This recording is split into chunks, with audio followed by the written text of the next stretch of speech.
আসসালামু আলাইকুম। আপনারা সবাই কেমন আছেন? আশা করি আলহামদুলিল্লাহ সবাই ভালো আছেন। তো অনেক দিন পর একটা ভিডিও নিয়ে আসলাম আপনাদের মাঝে। তো ভিডিওটা হচ্ছে পিজার ভিডিও। তো দেখতে পাচ্ছেন প্রথমে পিজার খামিরটা বেলুন দিয়ে বেলে নেওয়া হয়েছে, তারপর পিজার ডাইসে সুন্দর করে বসিয়ে নেওয়া হবে, একদম পুরোটাই সমানভাবে, যাতে কোনো এদিক সেদিক না হয়।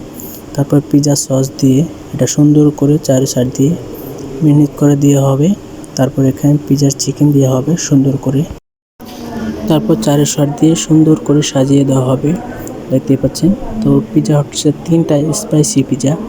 তারপর এখানে কাঁচামরিচ কেটে নেওয়া হচ্ছে, দেখতেই পাচ্ছেন সুন্দর করে কুচি কুচি করে কাঁচামরিচ কেটে নেওয়ার পর পিজার চিকেনের চারের সাইড দিয়ে দিতে হবে সুন্দর করে। তো আমিও সবগুলো মধ্যে দিয়ে দিলাম। তারপরে এখানে দেখতেই পাচ্ছেন কত সুন্দর দেখা যাচ্ছে। এখনই আরও অনেক কিছু দেওয়া হবে এখানে। তারপর দিয়ে দেব চিজ, চারো সাইড দিয়ে ভালো করে সুন্দর করে চিজটা দেওয়া হবে। চিজটা যাতে সজের উপরে থাকে, সজের বাইরে যাতে না যায় সেভাবে খেয়াল করে দিতে হবে। তারপরে এখানে দেখতেই পাচ্ছেন সুন্দর করে 3টাই দেওয়া হয়ে গেছে। এখানে তারপরে আবার ক্যাপসিকাম দেওয়া হবে, গ্রিন ক্যাপসিকাম, রেড ক্যাপসিকাম। তো আপনারা আপনার মতো যেটা পছন্দ হয় সেটাই দিতে পারেন।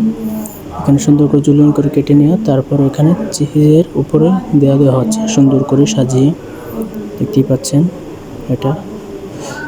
হ্যাঁ, কত সুন্দর করে সাজানো হচ্ছে, ভালো করে দিতে হবে।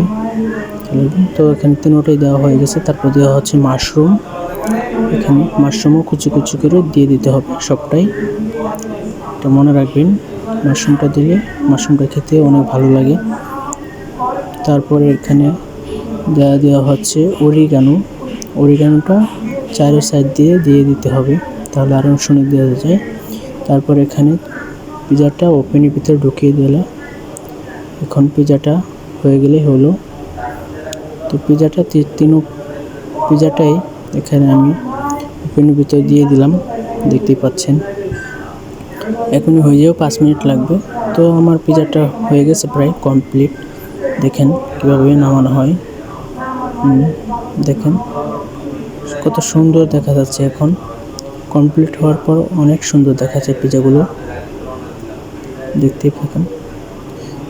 দেখেন কত সুন্দর দেখা যাচ্ছে, খেতে অনেক সুস্বাদু লোভনীয় একটা খাবার। আপনারা যদি বাসায় কেউ তৈরি করেন তাহলে এভাবে করবেন, আমাদের রেস্টুরেন্টের মতো। আমরা রেস্টুরেন্টে যেরকম করি, দেখতেও কত সুন্দর, অনেক সুন্দর দেখা যাচ্ছে।